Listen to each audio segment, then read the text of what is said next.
and you need to get on it now because it is full of information. Our Lit newsletter comes out once a week, and it has everything that's happening in the Lit community, including classes, workshops, retreats, free classes, on and on. Plus, we have blog with recipes, articles, and every week we have a PT Corner written by one of the many PTs in our Lit community. So we can help you with knee pain, text neck issues, pelvic floor discomfort, so much more. So join our newsletter. Go to that link in the show notes. Good movement, and welcome to Redefining Yoga, a Lit yoga podcast, which is designed to investigate all aspects of the modern evolution of yoga from my background as a physical therapist and lover of movement. My mission is to help everyone find freedom through smarter and safer movement patterns, so together we can be uplifted, benefiting all beings. Welcome to Wednesday Q&A with your two favorite physical therapists. Woo! We'll promote ourselves to that. I am joined, as always, by my lovely, amazing co-host, genius, Kristen Williams. Thank you, Laura. And I am joined by Laura Hyman, the one, the only, extraordinaire. All right. We are just having too much fun today, but let's keep it going with our first question from Amy Taylor, who wrote in to our support at lityoga.com. And she said, "Hi, Laura and Kristen. Thanks for all you do. Big fan and beneficiary of Lit here. I'm 52, have practiced yoga for 25 years, and got certified to teach in 2008. Have dealt with sciatica and weakness on my left side, a stiff neck and trunk, as well as dystonia in my left hand over the last few years. Was diagnosed with idiopathic Parkinson's disease at the end of the year. As you often say, a diagnosis is a blessing and a curse. Taking carbidopa-levodopa, several times a day, which helps with the stiffness, as the only proven strategy for slowing the progression of PD is intense exercise. I've been doubling down on my Lit practice, and it's currently helping. Any other suggestions? I plan to seek out OT for my hands, but feel like my PT needs are being addressed by Lit right now. Thoughts? ? My understanding is that PD diagnoses are on the rise, so I thought this might resonate with others. Thanks again. I know I'm much better off thanks to my daily Lit medicine." Amy. I love that. I do too. I love that. You know, this is a tough one, and I do think that she's right. I mean, I don't know if it's that the diagnosis procedure of Parkinson's has improved. I don't know if it's that we have heard stories of COVID and COVID vaccines advancing these diagnoses, unfortunately. So, and it's a scary diagnosis. You know, this is, for many people who don't know, Parkinson's disease is a diagnosis of the brain where the brain tissue changes. It can be very slowly progressing. People can, have a normal life for years. And what Amy's doing is the absolute right thing. She's on top of it. She got the diagnosis, she's taking the medication, and she's moving. You know, really what we see with a traditional progression with PD, Parkinson's disease, is a stiffening of the body, a lack of movement. There's a disruption in the transmission of signals from the brain to the body. The face becomes, less effective, meaning you can't make facial expressions as easy. The typical things that we think of with tremors are maybe their balance, shuffling gait pattern. So anything people can do to make bigger movement patterns. And so a Lit is fantastic option for this group where we are getting on all fours. So we're getting more neurofeedback to the brain. She could also add, and we do have a lot of these type of movement patterns in Lit, but boxing has been shown to help with Parkinson's. It's that repetition, that big movement pattern with repetition, moving in multiple planes of motion. She's doubling down on her movement, and she's moving intelligently, which is different than, say, people who just continue to say walk it doesn't take much thought to walk.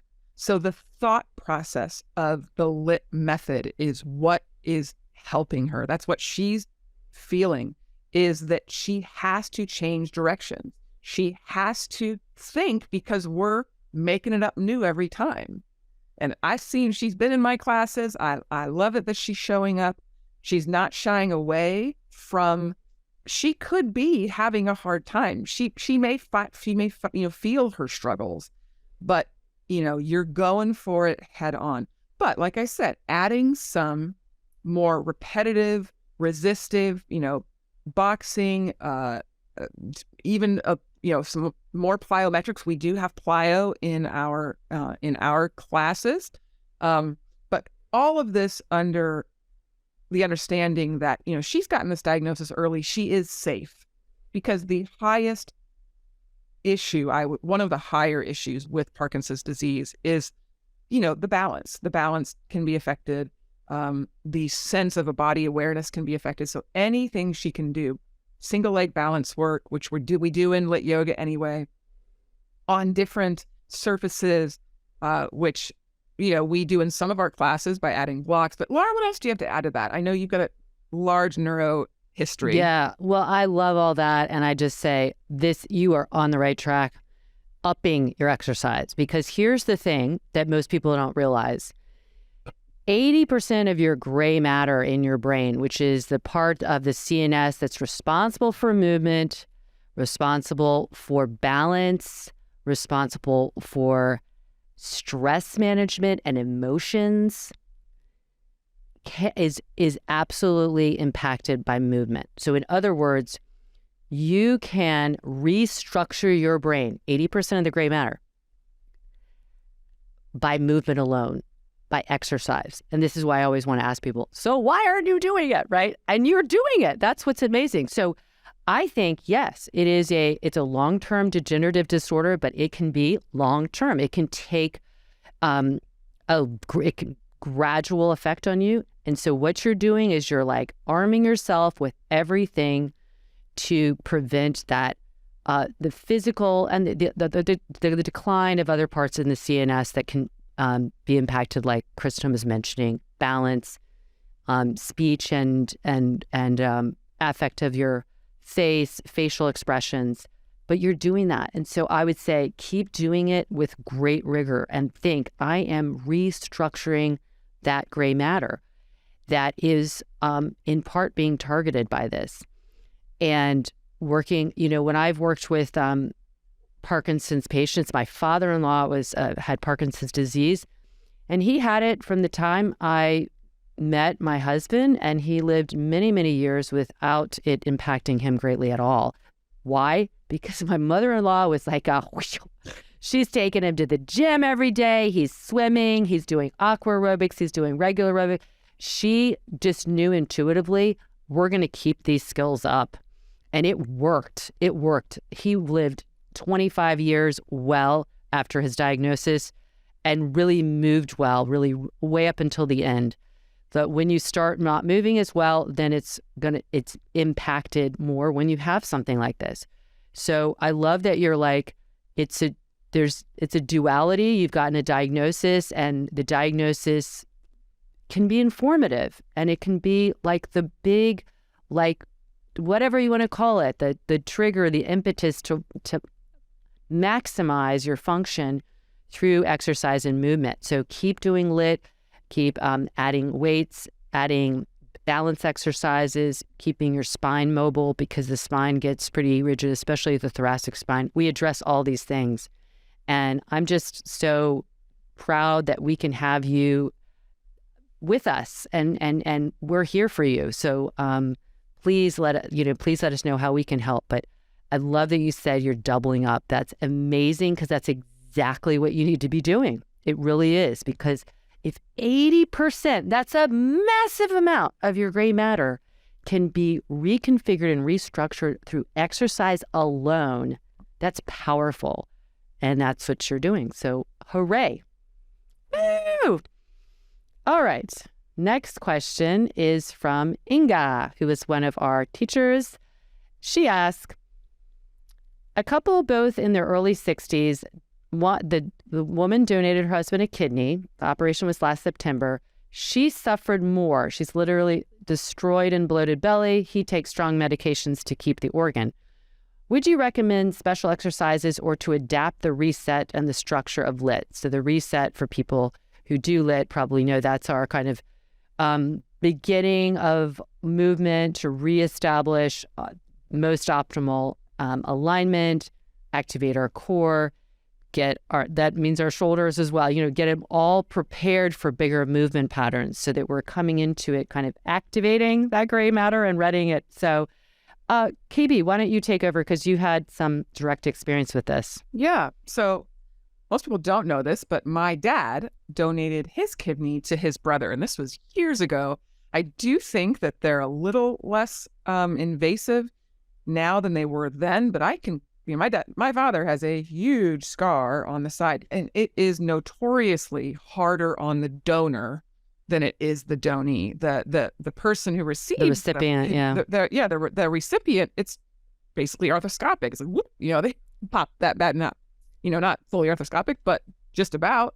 So yes, the recipient is dealing with having to take the medications and whatnot for the anti-rejection, but any type of major abdominal surgery where you think about where the kidneys are located, they are right there in the low back. There's a ton of muscle lying over top. There is a ton of connective tissue that they have to get through, because they're not just sucking this thing out arthroscopically. They need to go in and really preserve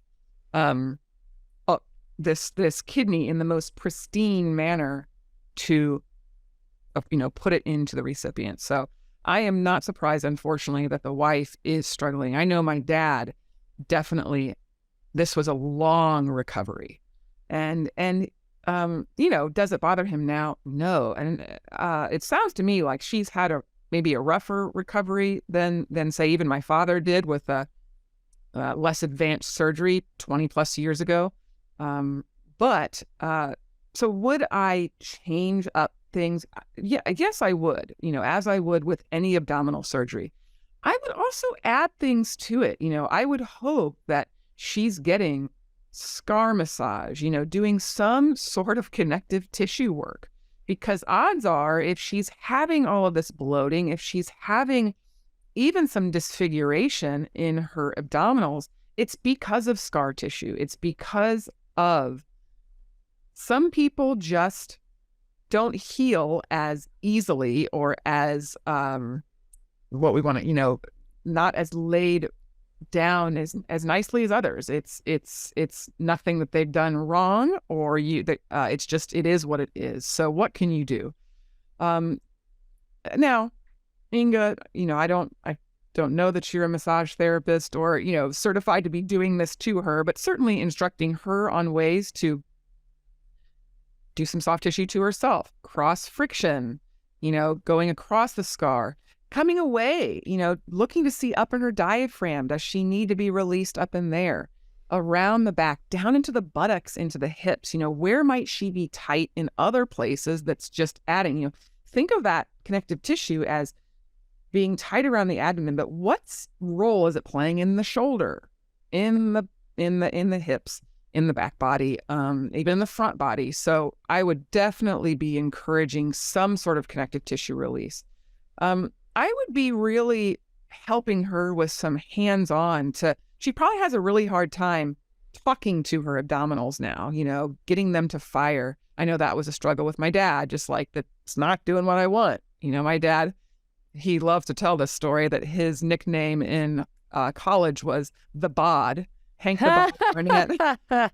So, I believe it, looking at you, yeah. So it affected his six-pack, and it's really hard to tap into that area after it's been any type of, C-section, that you name it. So what can you do to help her reorganize her core? And sometimes I think moving away from the source can help too. So maybe we need to look at her pelvis. Maybe we need to look at her rib cage. Maybe we can look at her neck and help her reorganize there. because you'd be surprised how that stuff can affect down below. And so these are the things a lot of people don't think of. We all kind of go zero in on where's the issue, what can we do? So that the obvious stuff would be, getting in with the hands, getting in with manual cueing, but maybe looking elsewhere too. What else do you have to add to that, Laura? No, I love everything you said, and I really cannot echo enough manual. And by the way, it's probably even more important she does it on herself. Like I just last week had a private, and this woman found me on Instagram and said, I've been doing PT and I had abdominal surgery. She didn't even tell me much about the abdominal surgery, by the way. She just said, I had abdominal surgery and I just feel still a low back stuff, and I went to PT for it. And my first question was, did they teach you any kind of massage, or did you ever do any massage on your incision? And they hadn't. And so I just told her how to grab around the scar, and this is important for C-sections. It's important for hernias, hernial repairs, any kind of abdominal surgery. Even if the scar is not as big, some people will have you need to pick that scar up, because that scar going under to the skin is also going into the fascia underneath, and that pulls everything a little bit wonky. That could be affecting the peritoneal cavity, her digestion when she's talking about bloating. So just learning how to do a digestive massage to the organs there. Maybe they had some kind of big woo, because surrounding organs can sometimes get a little scared, what's going on over there? And they can kind of have a response to surgery as well. Just think about when you fly somewhere or travel and you don't go to the bathroom for 2 days, you're like, what is happening? You don't know why, but it's you've had a response. They're like, I'm just going to shut down for a little bit because I don't know what's happening. So that can happen after surgery. It's a much bigger impact. So doing some fascial stuff, or teaching it to her, teaching her how, and if you're not sure, it's just pick up the scar, rub around it, like Kristen was saying, cross friction, doing the digestive, that clockwise circling to help that if she's having a lot of bloating. And then again, like Kristen said, go into the back, go upwards and downwards. So it's not just in that area, because maybe to offload any kind of compression in there, it might be coming from the neck, it might be coming from the pelvis. So the reset should be great for that. Also teach her how to do some breathing, putting her hands on her giving herself a hug or putting her hands on her outer ribs to try and get that breath going. Because again, the diaphragm is intricately involved in all this abdominal cavity stuff as well. And so just getting the breathing going and just reassuring her that she is, as like Kristen said, as the donor, this is a bigger pull for her, and it's going to take a while. And just try and use your hands and your tools to make yourself feel better. Walking and moving and just again keeping up with some kind of regular mobility is going to help. But got to get into the scar tissue. And like Kristen said, there's also, whenever you cut something, you're cutting nerves, you're cutting receptors. So there is a disconnect into that area. So just reassuring it, look at it, firm it, work the core in, ways that feel good, not vigorous or too much, along with the breathing. The breathing is going to support that so much. Great. Yay. All right. And then our last question here is from Michelle Ray. She's a lit practitioner who we were lucky enough to meet when we were in Chicago. She says, hello, I love the knowledge you shared in the recent Angles of the Ankles class on lit. I always hear, quote, flex your foot to protect your knees, quote, cueing in traditional yoga classes. This class prompted me to ask, what is the foot-ankle angle positioning in a seated twist, easy twist, or pigeon that best supports the knee? I don't know if the ankle angle is causing the tibia or fibula to jam into the knee. Also, the proper knee positioning to enhance the cap glide in line when sitting in the seated twist, easy seat or pigeon. Sometimes in my seated twist, my lower leg knee doesn't feel right, and I will adjust it just to give it more space. Structurally, everything was checked out thoroughly. I do get a click/adjustment or sensory nerve pops below the knee, direct and indirect. With this class and combo of PT work, I did discover the sensory nerve issue is more likely related to some tone in the ankle dorsiflexion. A little pre-lit warm-up and myofascial work on my feet and ankles helps prepare the knees for class. Thank you for your thoughts. So I really think that her main questions are, what is the foot and ankle positioning in a seated twist, easy twist, or pigeon that best supports the knee? And is it in fact causing the tibia or fibula to jam into the knee, depending on the foot and ankle? You want to start with that one? Yeah, I mean, for people who are really biomechanically sound, I want to say I don't think it's as big of a deal as you might think. Like it has to be this way or has. So number one is what's happening at the hip and how can we support that? So in a seated position, whether it's the easy sit, the suga, where you're just kind of cross-ankled, like are you in a neutral spine and neutral pelvis and your hips feel good and they're not like moving forward with the anterior pelvic tilt or anything. They're really feeling solidly centered in the pelvis. Having a little dorsiflexion then just gives you some kind of leverage, some tone to help the hips stay kind of supported. That doesn't mean for people who want to flop their ankles more in plantar flexion and a sukha, that's that type of cross-ankled, that's wrong. But it might be a little less, it might be more kind of like, it's a little saggy in the pelvis. So I think some degree of that can help if it helps you. Now, not everybody's the same because some people actually feel that bothers their knee, and that doesn't necessarily mean that there's something going on at the hip either. So it is a little individual, I think. That's why I don't want to be like, it has to be this way. There's certain places I'd be more specific.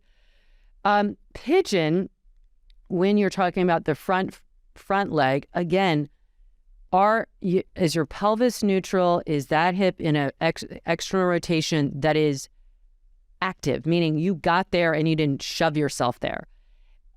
If that's all in place and you're in pigeon, I think it's pretty natural to have a little, again, what I would say tone, just to create some, so that you're not rolling on bones or rolling on the knee, just a little bit of ankle dorsiflexion tone there. But by the way, try plantar flexion and see how that feels. It might feel good. It might not feel good. It might put you more into the lateral knee. I don't think that whether you dorsiflex a lot in that position, that's not the reason. Like, you might feel it in your knee, but then you need to think, why is that happening? Maybe my femur is moving more into the knee because I'm tipping in the pelvis. So I'm not going to give you a total answer, I guess. It's just I use that as like, how can my ankle, the angle of it, whatever, support the proximal area, the hip, especially if I'm doing some kind of mobility there. And always think in pigeon, in seated twist, or seated, just like, easy sit. What's my spine doing?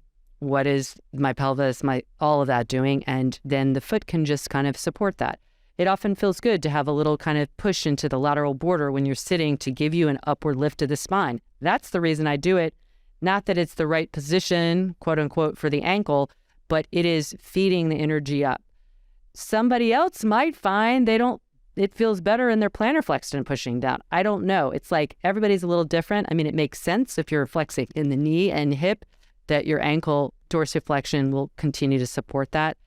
I just want to say, I don't think there's it's not wrong to do it other ways. It's like, what does it feel like for you? I want to feel like I'm lifting. I always think, no matter what, unless I'm in Shavasana, how can I counter the forces of gravity to some degree? I'm not battling it, but I'm just positioning myself that there's a better balance on all, the joints, the tissues around there. And if that gives you that little extra sense of lifting away from gravity, then do it.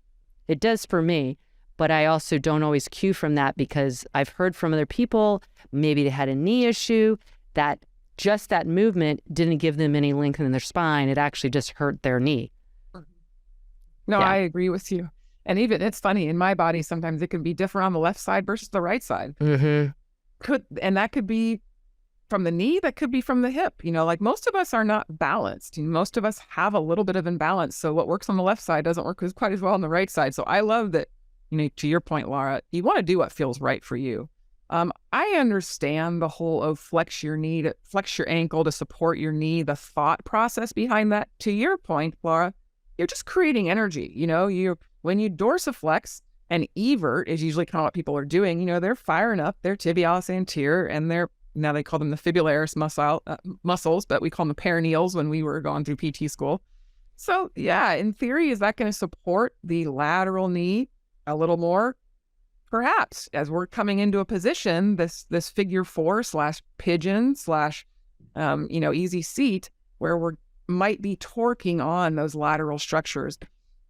But sometimes doing that it actually enhances the pull because you're winding up tissues from below. So, it might feel better for you to be a little bit more relaxed because it takes tension off above.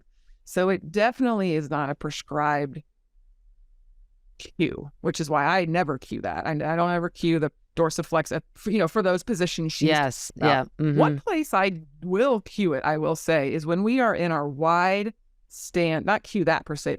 I might cue at the foot and ankle, and we're in the wide, our supine twist that we do in our reset, and those knees fall over.